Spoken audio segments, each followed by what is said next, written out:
Do a lot of due diligence on that first deal and really believe in it, buy it right, understand all of the risks. Do a small deal first, do one home, then do 4 homes. Start small and build your way up.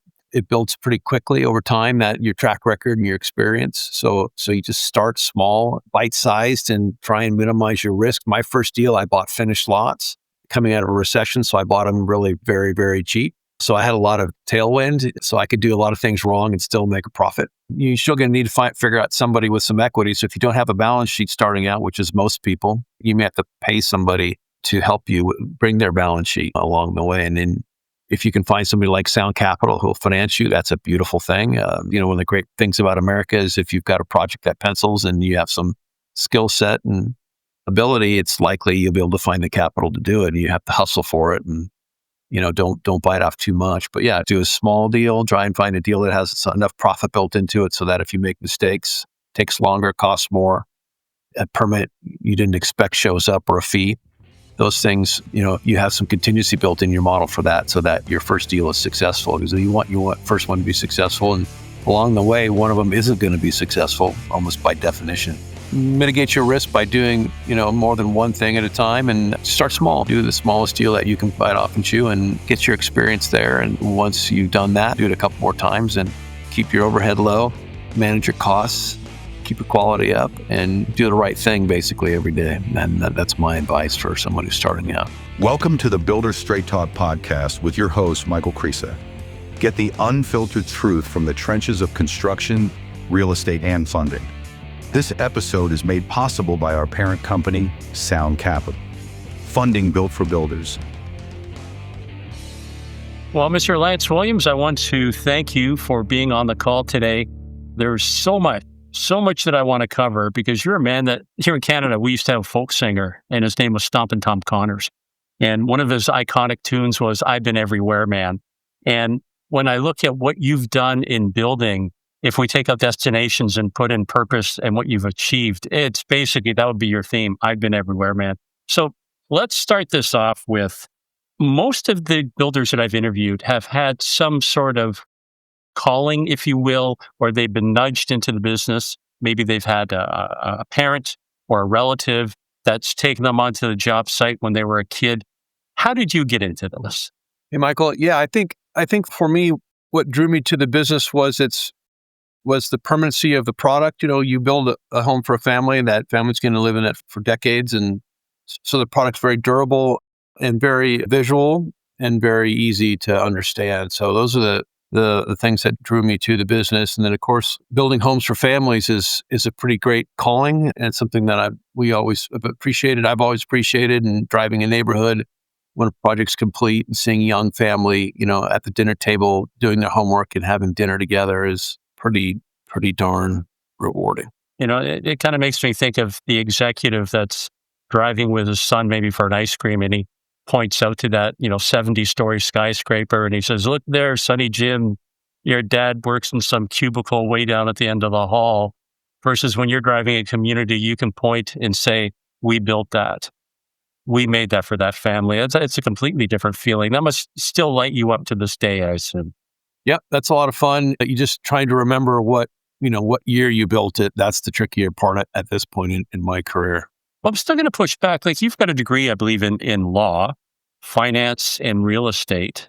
Why not pursue a career being Matlock or a Fortune 500 CEO? Again, I take it back to, what was it that put a hammer in your hand? And actually, let me ask you that question too. Were you actually on the construction site building, or have you always been at the management level? Yeah. So some of my first jobs, high school, before I even graduated high school, I worked as a painter. I worked as a landscaper. I worked as a roofer. While I was in college, I ran in the summertime. I worked for a company called CL Peck, and so they were a general engineering contracting firm. And so I was pretty, 6'4" and like 200 pounds. I'm like 230 now. And so I ran a 90-pound jackhammer. So if somebody on the job poured concrete where it wasn't supposed to be poured out, my job was to go break it out. So yeah, I've definitely worked in the trades and appreciate and enjoy it, like being on the job site, like talking to the trades, and don't do as much of that today as I used to, but definitely we on every new project, whenever we're opening models, we do a frame walk. And so we get to walk the product and if there's a guy out there running a hammer, like maybe cutting some asphalt to raise manholes, I'll get out there and ask him if he'll let me run his jackhammer and break some asphalt for him, which is maybe my highest and best use ultimately. So it's kind of nice you can give him a nudge and say, that's my name on that jackhammer, son. Let dad have a shot at it. Okay, I get it. Right. Yeah. Usually it's a trade contractor, but they're kind enough. Usually a youngster will let me come in there if I lead in and he'll look at me like what am I doing? But he'll let me on the jackhammer. At what point did your paths cross with Ray Watt? Because that seems like that's a fascinating story. For people that don't know Ray, he was like an icon in building and set a lot of the trends, if you will, for California, shopping malls, incorporating amenities into a neighborhood. When you started working with him, did you glean some of what he was doing? Did that help form how you're building homes today? Yeah. So I was fortunate enough. My plan coming out of college, and you touched on it. I went to Cal Poly Pomona, and it was actually a business administration degree, and they you could specialize, and it was kind of learned by doing school. Still is the areas I specialized in because I wanted to be a real estate developer. I kind of developed that interest in high school. Really wanted to be a jet pilot, and then in the Marine Corps for a decade, and then moved into real estate development. So I wanted to get my 4-year degree. Got that at Cal Poly. Applied for AOCS in the Marine Corps, signed a 10-year contract, but it was 1990, and we had just, Reagan had won the Cold War, and Bush was doing reduction in force. So ended up not being a spot for me in that spot. So I said, I'll just go ahead and go right into home building and real estate development, and I'll get my pilot's license later. So I applied to a number of builders right out of college, and we were going into 1991. There was a builder recession in the West United States, and I had some financial modeling skills, and Ray Watt had many companies. He was very prolific. And so one of his companies, there was a guy named Jim Moore who hired me out of college to do financial modeling to see if their project's going to make money or not. That's what I did. I landed there at Watt Housing Corporation, and I worked there for a number of years. Got to work under Mr. Watt. Mr. Watt was, there's a handful of really housing leaders, especially in the Western United States, that really got started after World War II building housing. And he was one of those leaders and just built a great deal of housing, both for rent, for sale, and really all flavors of commercial real estate. He worked as Undersecretary of HUD under Richard Nixon, believe it or not, for a short period of time. Was really a housing leader, developed the concept of condominiums in housing in California and helped that law get passed. So really just great mentor, great person to work under, and was fortunate enough to get hired by one of his companies. He had multiple companies building multiple types and flavors of real estate. So it helped me get exposed to all those different spaces and really great mentorship, and worked for one of his companies again, Watt Housing Corporation, for about 3 years. Then he sold that company to Beazer Homes, and my little part was to run the models and do the valuations on the company. We sold that company to Beazer Homes. And I went with the sale to Beazer Homes and moved and started doing, new management roles with Beazer and expanding my skill set, really working, because I started as a financial analyst and a market analyst. And then when I was at Beazer, I went out in the field, assistant superintendent, project manager, pretty much everything but sales. I got experience at Beazer. Did that for 2 or 3 years. And then they had a downturn in the market. So they did a reduction in force, which made me available to do new things, let's say. So I took a small vacation and came back and started Williams Homes with the help of Mr. Watt. Was that already in the cards for you? Did you see that you had an exit strategy, or was it because of this downturn kind of nudged you? No, I mean, I was already itching to get out the door, and I wanted to start a new company. I wanted to start my own company, and that was really what I was planning to do. So this was a way to, it was additional motivation. You get a push and a pull when you move to do something new. And so the push was I was out of a job, and the pull was I wanted to do it anyhow. So took a small vacation, came back, tied up a little deal, a 12-unit deal close by where I lived, and then went to see Mr. Watt, and we went out and, arranged for financing for it, which it was a lot of money to me at the time. I think we had arranged for $300,000 in equity and about $2.7 million in debt. But the lenders weren't lending at the time, and there wasn't a whole bunch of equity. So it was the great first experience raising that capital for that first deal. Do you remember your first deal? Like intimately, is it fond memories? Tell me how that made you feel when you actually had it done. Well, mostly scared to death initially, for sure. What I didn't tell you was while I was at Watt Housing Corporation, I met my wife, Sadie, and we've been married for 30 years now. But Sadie was Ray's youngest and most fun granddaughter, as I like to say, and hopefully is all my other cousins don't hear them say that, are and sisters-in-law. But yeah, so I married Sadie 30 years ago. And so when we were a very young couple, so when I went back out to talk to Ray on this deal, he arranged for the capital. The equity capital was 300,000. So it's 100,000 from my wife's trust, 100,000 from my sister-in-law's trust, and 100,000 from my mother-in-law's trust. So that was the equity. And those equity partners you definitely want to perform for, your family members, your wife, your mother-in-law, and your sister-in-law. And then we had to go door to door to lenders to try and find the bank financing. And of course, Ray was prolific, but just happened to be a time in the cycle where there weren't a lot of lenders. So we drove around Southern California meeting with lenders in their lobbies. And they would come out and Ray would tell them stories about, the founder of that bank and how they expanded the bank through real estate lending. And they would say, that was fascinating, Mr. Watt, thank you so much, but we can't make loans right now for whatever reason. The FDIC won't let us make a housing loan at this point. So we did that for a while. We ultimately got the financing from a US-based Chinese bank. And the project was very successful. And so that really kicked off my career. And I went out there with, hired a purchasing director who I had known from Watt companies. And we set up a trailer on site and we built the project. And really was successful because of his experience. He was able to get on the phone and bring trade contractors there. That made the project exceptionally successful. And so we built great product at a great price. And there was a market for it, even in the middle of a recession. And we were profitable. So that was, mostly successful because I hired one person correctly, because I didn't know ultimately what I didn't know at that point in my career. And that helps you. So knowing what you don't know, how does it go? You don't know what you don't know, but that was instrumental in your success. That's kind of interesting. The other part too, getting Sadie as a signing bonus for joining the company. You gotta like that one too, as opposed to a toaster or a business card. Yeah. I like to joke with the family. There was like 5 granddaughters, and Ray said, "Well, I have a lot of inventory here. We need to move some inventory. You need to marry at least one of those granddaughters of mine." But she didn't say That's that, awesome. but it's a fun story. Obviously, you've got family. Are they in the business as well? Sadie and I have 4 children. The 2 oldest are late 20s and just turned 30. So both of them, my son Benjamin and my daughter Molly, have both been in the business a little bit, although Molly is now in Montana, not in the business.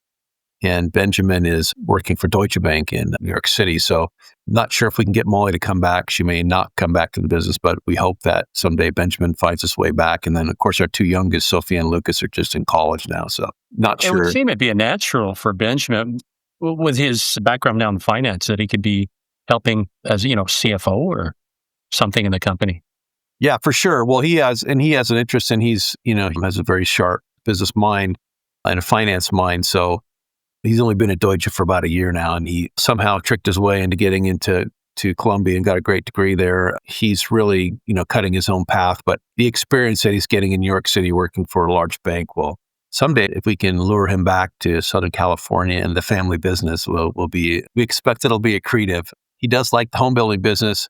He actually is more interested in the for rent versus the for sale side of the home building business, and we do both.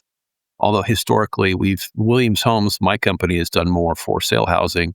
We are getting more and more interested in the for rent side of the business, particularly right now where housing is there's such an affordability crisis in housing, and it's so expensive for a young family to own a home here in Southern California. One of the reasons why we open divisions in Idaho and Montana where it's more attainably priced.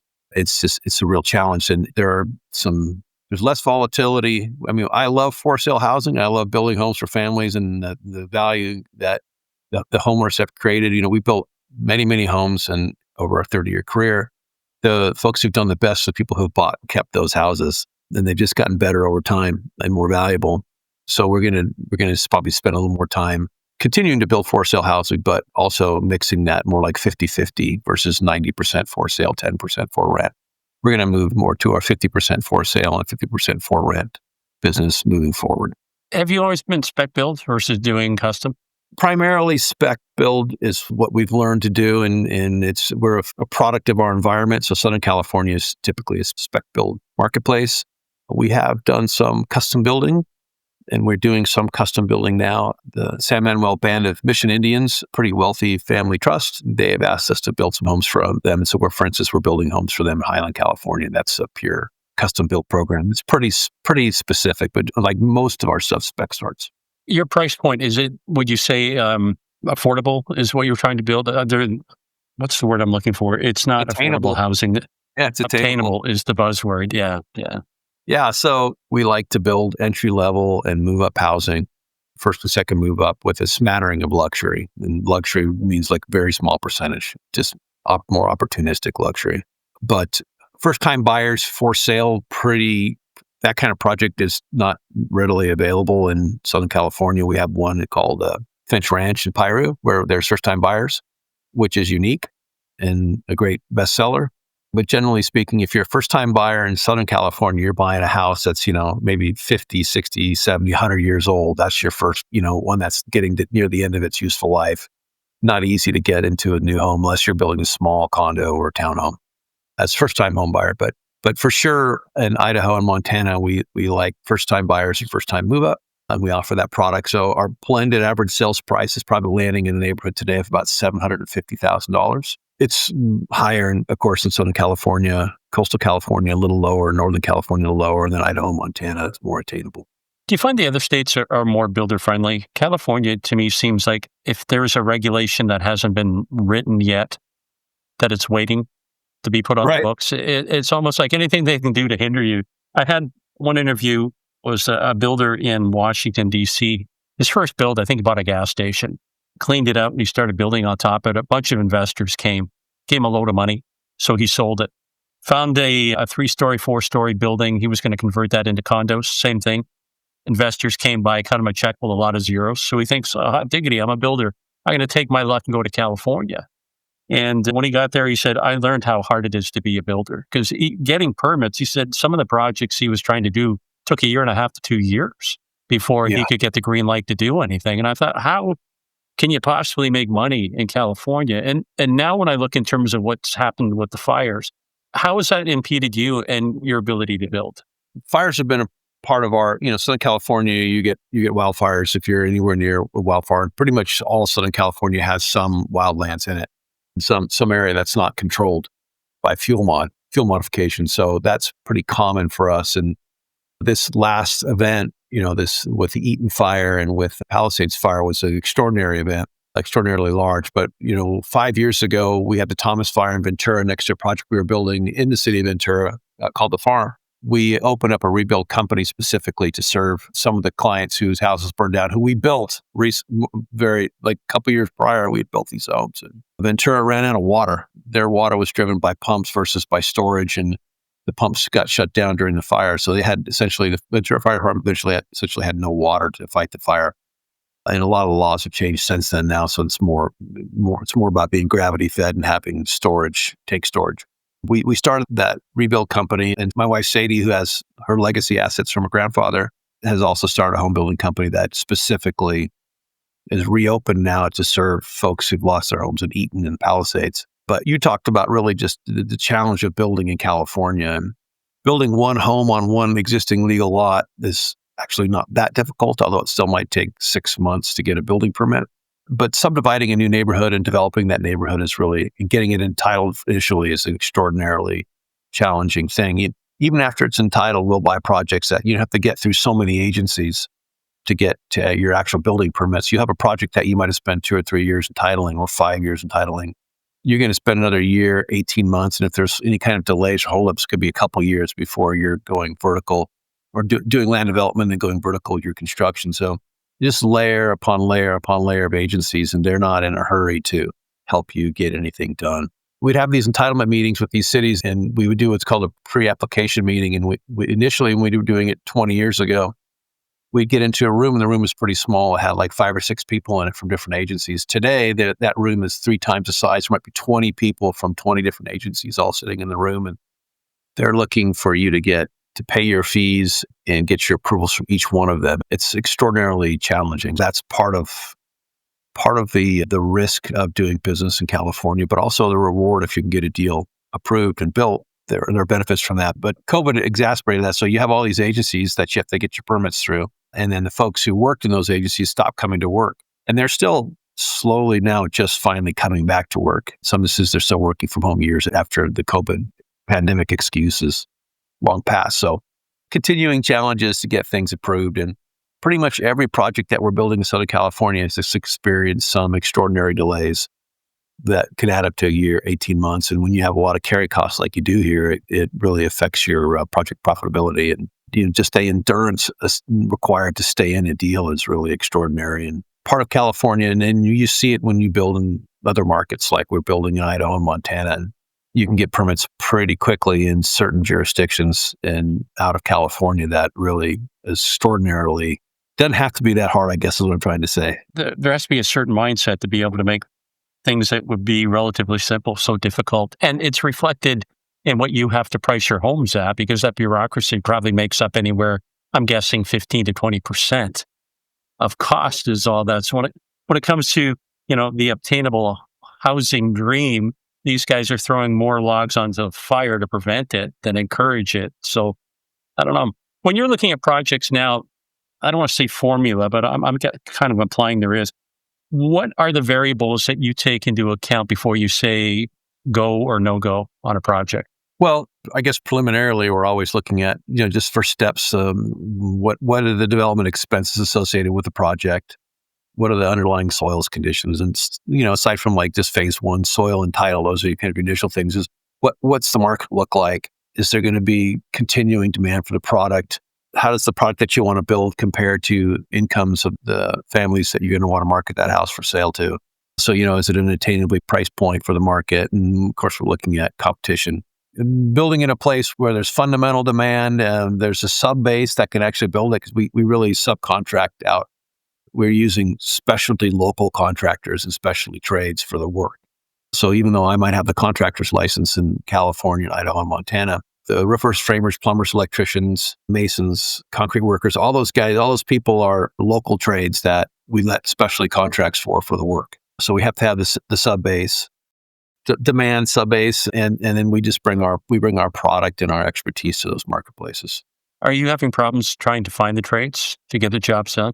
Well, surprisingly, Southern California has a deep pool of production trade contractors, so no real challenges in Southern California.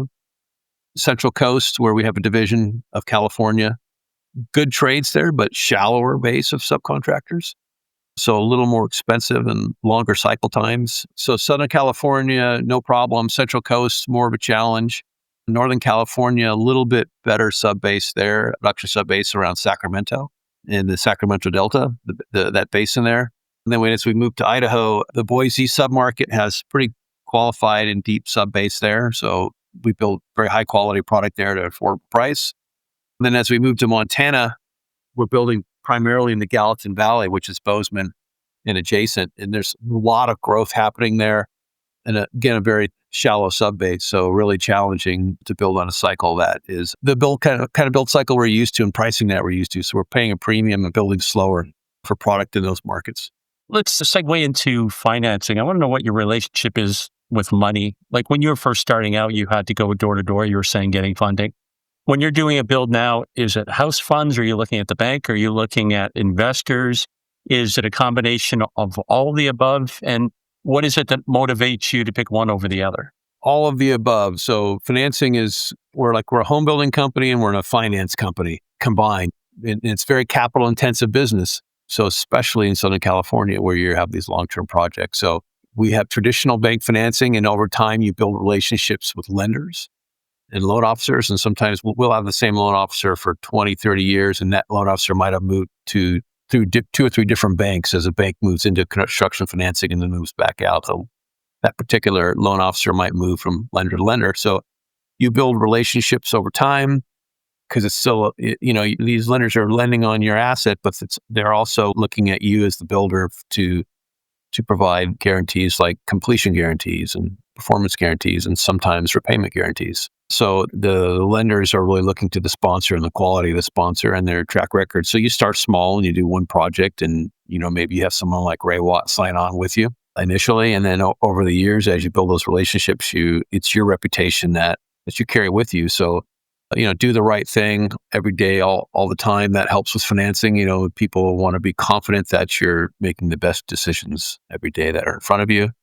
And you'll continue to stay in the business and do the right thing. And it's a cyclical business. So sometimes it's very good, sometimes very challenging. So Yes, certainly bank financing is the first piece, and that financing can pay for somewhere between 60 and 75% of the cost. Used to be up to 85% of the cost. Now it's more like 75% of the cost. And different lenders will look at it differently. So if you're spec starting, you'll have a lower advance rate from your lender. If your home is under contract with the buyer, then you get a higher advance rate. And then the balance of that financing you have to get from either on your own balance sheet or with your equity partners. And because of the size and scale of the business and the amount of capital required, you're almost always bringing in equity partners. So you have bank financing and equity partners on almost every one of your deals. And so you have to build those relationships as well. And so initially we started with friends and family, and then you add friends, and you get a list of folks who are repeat customers. If you treat them well and right, they keep coming back over the years, and you build on that pool of friends and family investors. And it's used to be more challenging. It's a little more, actually, it's more open today to solicit new friends and family, whereas historically you really couldn't solicit. It was really more literally friends and family. Now you can do a little You've more. established such a reputation now that you're almost, well, you are a named entity. The risk to reward ratio must be minimal, with your name being in such great standing. Do you find that money's drying up with banks right now across the U.S. and in the areas that you're in?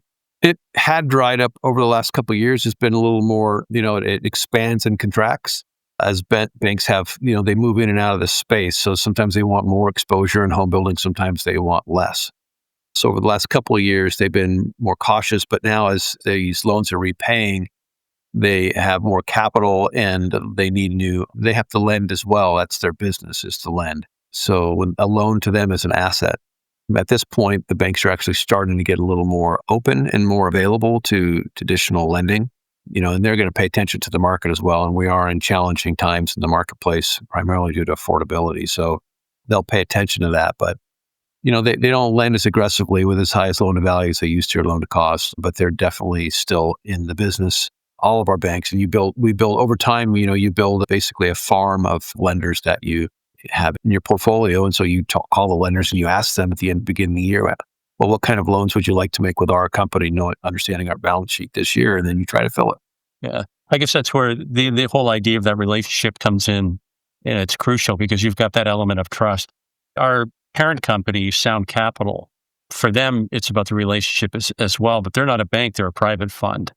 So that gives them a lot more latitude to be able to put deals together that are tailored for that build. So the basic protocol, a credit score of 680. They've had 10 homes in their name on title and no criminal record. And after that, they can kind of put anything together to make it work. And after you've been approved the first time, when it comes to the second and third, literally it's almost like bags of cash are waiting in a telephone booth with your name on it. It becomes so easy to do. So I figure I should do a plug for the guys that help keep the lights on with this podcast. Just to double back on that, Sure.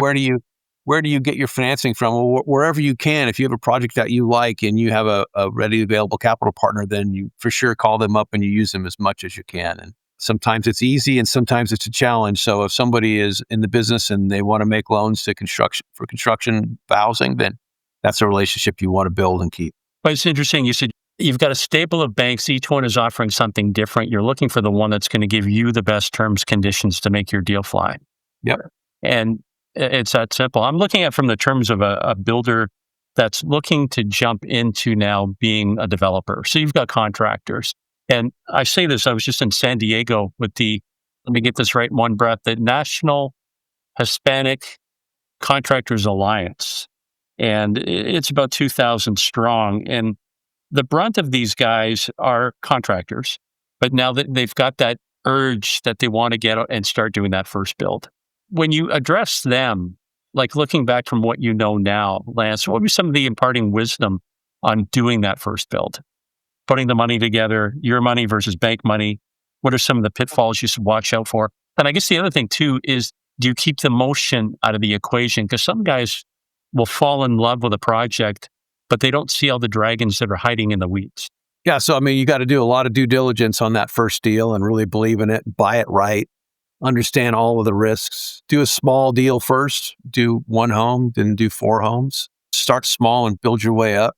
it builds pretty quickly over time, that your track record and your experience. So you just start small, bite-sized, and try and minimize your risk. My first deal, I bought finished lots coming out of a recession. So I bought them really very, very cheap. So I had a lot of tailwind, so I could do a lot of things wrong and still make a profit. You're still going to need to figure out somebody with some equity. So if you don't have a balance sheet starting out, which is most people, you'd have zero balance sheet. You may have to pay somebody to help you bring their balance sheet, along the way. And then if you can find somebody like Sound Capital who will finance you, that's a beautiful thing. And one of the great things about America is if you've got a project that pencils and you have some skill set and ability, it's likely you'll be able to find the capital to do it. You have to hustle for it, and don't bite off too much. But yeah, try and find a deal that has, you don't do a lot of due diligence, do a small deal, try and find a deal that has enough profit built into it so that if you make mistakes, it takes longer, costs more, a permit you didn't expect shows up, or a fee. Those things, you have some contingency built in your model for that, so that your first deal is successful, because you want first one to be successful. And along the way, one of them isn't going to be successful almost by definition. Mitigate your risk by doing, more than one thing at a time, and, start small and just, do one, do four, whatever, do the smallest deal that you can bite off and chew, and get your experience there. And once you've done that, then, do it a couple more times and keep your overhead low, manage your costs, keep your quality up, and, do the right thing basically every day. And that's my advice for someone who's starting out. There's the one thing there I want to jump on. The whole idea of something can go wrong, it will. The contingency fund is crucial to have. One of the developers that I interviewed said we had put aside, I think it was $200,000 for the dig when they were actually doing the foundation, and they hit a rock. They thought, no big deal. It's a rock like no other. $600,000 later to remove this rock, which is literally like an asteroid from space, which ate up a lot of their profit. But fortunately, they did have a contingency to cover this. So if I were to underline anything in what you said, whatever you think it's going to cost, budget for it's going to cost more. Right. Yeah. So do a preliminary soils and geologic investigation before you buy your lot and drill holes in it. That's pretty fundamental 101. And if we ever forget to do that on the site, then it'll come back to bite us. And even when you do drill holes, you might miss that giant rock, right? You could drill 10 holes, and that rock is where you would have drilled your 11th hole. So sometimes you'll still hit the rock, and that's where the contingency comes in. Has there ever been a deal that you kind of scratch your head and said, man, I wish we didn't get up in the morning for that one? You mean deals we wish we didn't do? Yeah, like something that it became so complicated. And on the surface, after you did your due diligence, everything looked great, like it usually does. As I say, there's no business plan that doesn't look good on paper. But when it actually jumped off the paper into reality, was there one that really stands out that was like, man, I wish in another life we wouldn't have touched this ever? Yeah, for sure. So typically, if you're running your business tight, maybe 1 out of every 10 deals is going to go the wrong way. And if you're very fortunate, it's maybe 1 in 20, 1 in 25. But something's going to happen on a deal that you didn't expect, even if it's, if it's the market changing or something that you missed in due diligence, or some cost that went up while you were in the process. So we saw a lot of cost appreciation, huge cost inflation over the last 3 years. So especially in land development. So we had, a project that when we initially purchased it, the land development was say $100 million. And while we were processing and trying to get our permits over a 2-year period, those costs ballooned to $150 million. So your profit's gone, and you spent, $5 or $10 million processing this project, and your profit's gone. And so that's a deal, obviously, you wish you hadn't done. And a lot of that was outside of your control, and the cost inflation that happened in some of the labor materials that we buy. Again, especially for these complex horizontal land development deals, we had no way of anticipating that they were going to increase in the manner that they did. So that's a deal that you wish you would have done. And again, it's almost always, that's unique, but oftentimes beyond that, it's due diligence. So you get yourself a good land acquisition due diligence checklist and follow it when you're looking at a new deal. And the fundamentals are title, phase 1, which means make sure there's no contaminants. And then 2, preliminary soils and geologic investigations, so you know what kind of soil you're building on. And if you get those 3 things right, and you can get a permit in the jurisdiction, you know your costs, you probably do okay. You've done over 3,200 homes, so let's do a lane change here. Is there any one particular project that when you think about it, it just lights you up? Typically, my favorite deal is my next deal. That's the one that's lighting me up. there's beautiful things about every project. There's no project, and one of the things that I like to remind my partners is we have a 100% success rate. So we've never had a deal that busted that we didn't complete. And that's through the great financial crisis, through a lot of ups and downs. So I think a project I wouldn't like is a project that I had to walk away from incomplete. That hasn't happened yet. And for better or for worse, I like to complete what I start. And the folks that do business with me appreciate that as well. So I think that's important. That's an important place to start. So yeah, my favorite project is almost always my next project. It's one that you're in product design on and underwriting, and there's rewards and risks, and it piques my interest from the underwriting and the financial portion of the deal, but also the design, both on land planning and product. Is it still exciting for you? Like, are you still having fun doing this? Sure. Yeah. I mean, there's certain things we like more than others. If our project profit margin is getting squeezed, then that's not a lot of fun for us or our investors. But the execution and the delivery of housing, that doesn't get old for me. And seeing the faces on the people that are moving in that can afford one of your homes. That must say there's a word, and I'm struggling with this, and maybe you can help me with it, Lance. And I want to say hero, but hero is that, like a fireman, let's say, they see the flames licking out of the windows, and while everybody's running one way, they run right into it, and they know exactly what they're running into. And there's a word I'm looking for a builder, because I think builders are unsung heroes. And if I can figure out what that word is, and again, I'm asking you for your help here. When you look at the impact that you have, let's not look at the public side, but just from the trade side, the number of people that you employ, the number of stores that rely on you, restaurants that you touch, everything starts with that first hole that you dig in the ground. From the wages that you pay, you're now making it possible for these people to have a life, to be able to build a home. And then when you look at the other side of that mirror, if you will, like, Alice and the mirror, the people that are buying one of your homes, I don't know about you, but if I were trying to save $50,000 a year, that'd be a bit of a challenge. But if, let's just say for giggles, the average home price is $500,000 that you're building. Average appreciation is 10%. And we know that varies, but let's say 10%. At the end of year one, they've accrued $50,000 in equity. Year two, that goes up and it keeps going up. The impact that you've had on a family that now not only do they have a roof over their head, but you've given them a formula to build generational wealth that they would have never in their wildest dreams been able to obtain. And when I look at, whenever I recount this, I just get the warm and fuzzies, because how do you put it? I don't even know how you quantify that impact. And so I'm alluding back to that story about, the guy in the car with his son, and he's pointing up to that skyscraper that he works in. Not a big deal. He's going to pass away tomorrow, and the winds will carry away his BMW. But the impact that you've had on so many, I'll say thousands of lives, I don't even think you can calculate how many people that you've touched in a positive way. And if you can think of that word, let me know, because I'm struggling. Hero is the closest one I can think of. Right. So there's always a debate, should you own or should you rent? And my response is always, it's very difficult to live in a stock or a bond, but you get to live and raise your family in the home that you own. That's the American dream, is to own a home and live in it for 30 years, pay the mortgage off, and it's worth, 5-6 times what you paid for it by the time the mortgage is paid off. And so not only do you get to enjoy that, but your family does as well. And absolutely generational wealth. Think about Lives Touch. We think about the employees, the people that work at Williams Homes, Williams Communities, and our affiliated companies.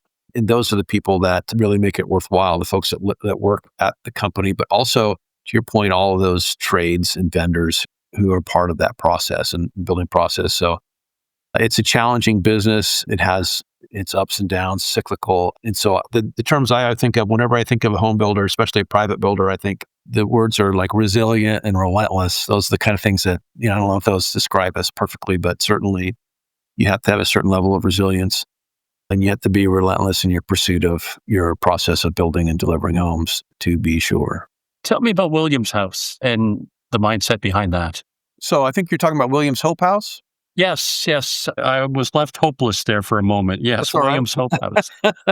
We have a homeless challenge here in Los Angeles County for sure, and some of that occurs in the Santa Cruz Valley. So there's a couple of organizations that are active in addressing the needs of families who are homeless. Family Promise is one of those groups here in the Santa Cruz Valley. Family Promise is sort of like a formula that is used across the country. So it's a playbook, basically. So if you're a local organization that's not non-governmental and you want to do something for someone who's homeless in your community, you can pick up the Family Promise playbook like a franchise package and you follow it. So Family Promise here in Santa Cruz Valley reached out to us, Lori Ender and the Mayor Lorraine West and some city council members and said, hey, what can we do? And the city had a small piece of land that they weren't using that they had taken title to. So they donated the land to Family Promise. And then through our local building industry association charitable arm, which is Homemade, we contributed the know-how and the skill set to be the builder lead for this Williams Hope House. So we built on this piece of land in City of Santa Cruz, we built training facilities and housing for transitionally homeless families. The way this program works is typically the folks who are served are single mothers with children who are going to school in our school districts here locally, and they're living in their cars. This group will reach out, Family Promise will put these families in housing. The leader of the house, which is typically a single mother, they'll work to train her to, keep a budget, and they help her with job training, and they'll get her placed in a job, and then they'll get her permanent housing. So they cycle families through this program. And so we were lucky enough to be able to be the lead builder or the builder lead on this project.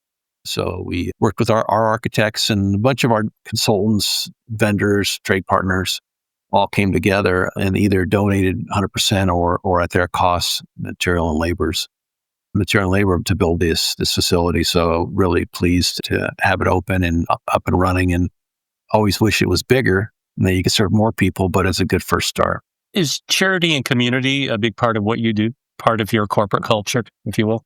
Yeah, for sure. So, being a family owned and operated company, we get to decide where we spend our time and efforts. And both Sadie and I are builders at heart.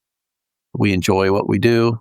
So the opportunity to give back and specifically to provide housing to folks who are, transitionally homeless, that's an obvious place where we could help. So for sure. Weird question, but I'll ask it. Would you consider yourself a spiritual man?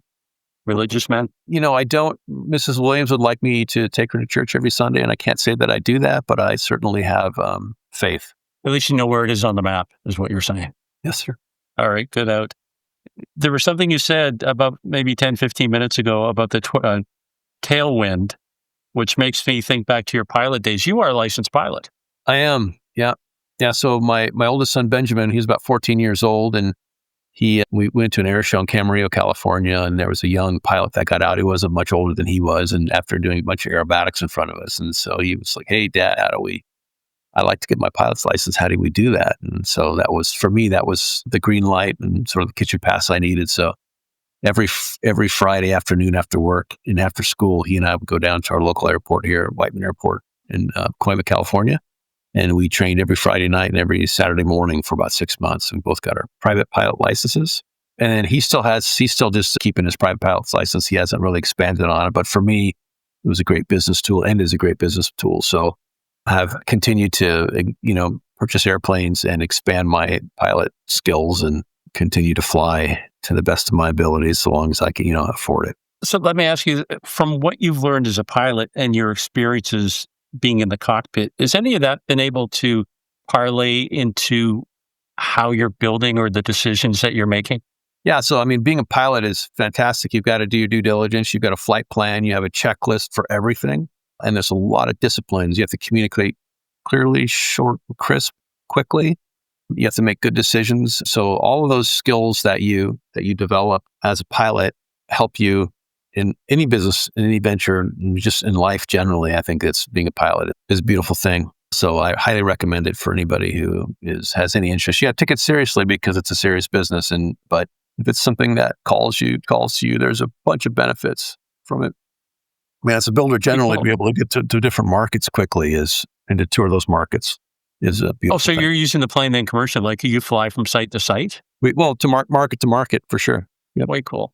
Bit of a fun fact, my brother-in-law invented the flying car, like the Jetson thing in Ontario, Canada. And he was at a show in California. I don't know if an aeronautics show or something. And a big aerotech firm came in, knocked on his door and said, "Okay, we're buying you." wrote enough zeros and literally picked up his whole Canadian company, brought it to Palo Alto. And he'd been working on that for, I guess, about 12, 15 years now. And it was an autonomous plane, but it was an ultralight class with 4 propellers, all battery driven. Everything was like triple redundant. And it was pretty cool. You just get in and you say, I'm going to Wayne's house. And this beast would fire up, hover at about like 5, 6 feet, triangulate, and off it would go.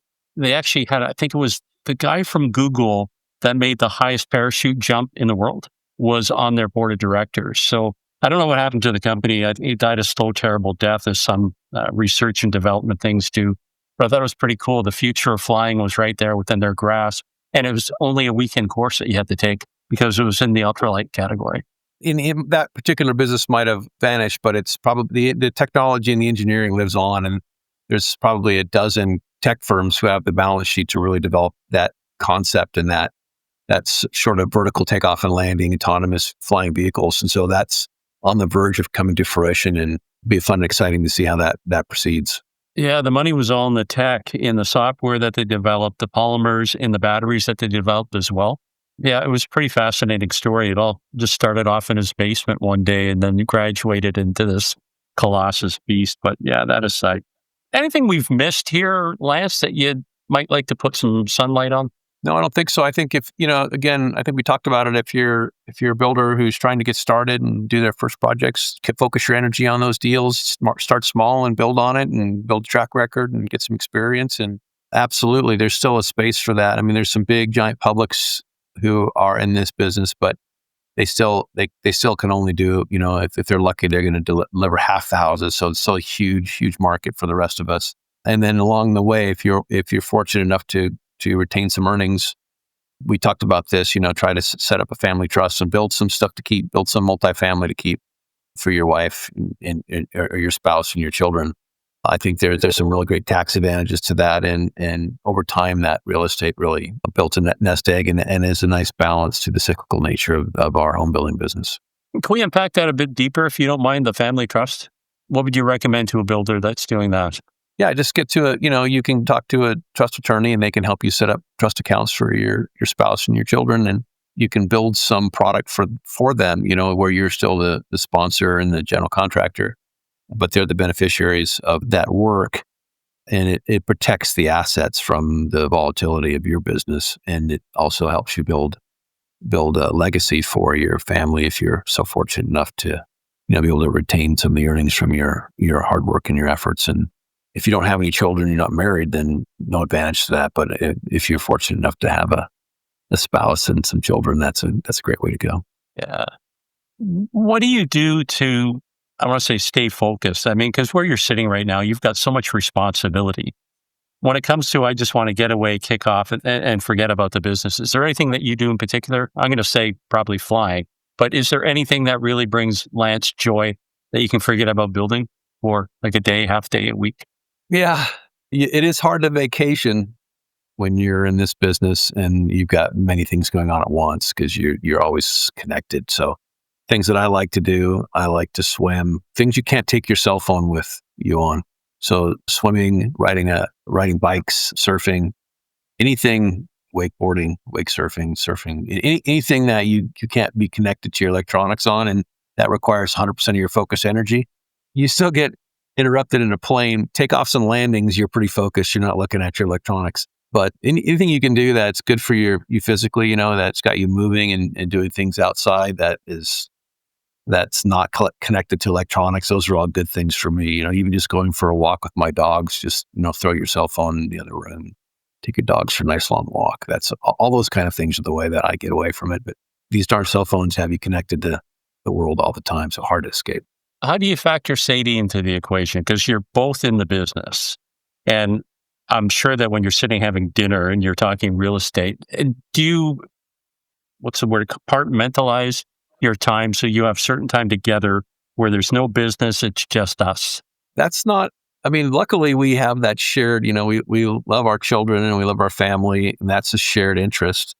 And then real estate is a shared interest for us as well. And I like the business up until about drywall, and then it's kind of above my pay grade. And she's sort of interested in it from drywall on. and very good at it. So we're very creative that way. But yeah, I mean, at the dinner table, there's still a lot of talk about business. And, sometimes the kids will say, all right, that's enough, you two, about business. Let's talk about not business for a while. So we have to work to do that and find things that we're interested in outside of work. But it oftentimes comes back to business, which, it's okay if you like it. One last question, my friend. And this ties back to like the spiritual side and knowing where the church is on the map. And this won't happen for decades to come. But I want you to imagine for a moment that you're sitting at St. Peter's Gate and St. Peter's there, and he's got his iPad and he's scrolling through, and it's your life story. And he's going through your life story and he says, Lance, come on over here. I want you to take a look at this. The guy looks at this story, looks at you, gives you that look, almost like you're being scolded, but keeps going. And then he stops and he looks you in the eye and he says, Lance, no, not today. You're not coming in today because you haven't finished yet. What's that one thing, be it a big, hairy, audacious goal? What's that one thing that you still want to finish? Well, that's a great question. Well, I think a lot of my goals I've actually reached, but not all of them. I think we're waiting for grandchildren, so I'd like to be a pretty okay grandfather. So that's one thing I haven't gotten done yet. So looking forward to that. And Sadie and I, she does fertility dances for our children, but none of them have had children yet. We hope that they will soon get busy. It's time for some product there. So yes, I think grandchildren would be, and being a grandfather was probably still on the list for me. Good answer, my friend. I can imagine you spoiling them terribly. So, Lance, thanks for taking out time today. I really appreciate it. I think there's a lot of info that our builder audience can glean for. Anything I can do for you, my friend, to return the kindness? No, it's great. Just stop in when you're in LA and say hello, and we'll take you to lunch. Hey, I was in San Diego. Watch what you wish for, man. I'll be there. If there's food involved, I'll be there. Thanks for listening to Builder Straight Talk. Make sure to like, comment, and share this episode on your favorite social media platform. And don't forget to subscribe to the podcast, available wherever you get your podcast streaming fix. Until next time, keep building smarter. This episode is made possible by our parent company, Sound Capital, funding built for builders.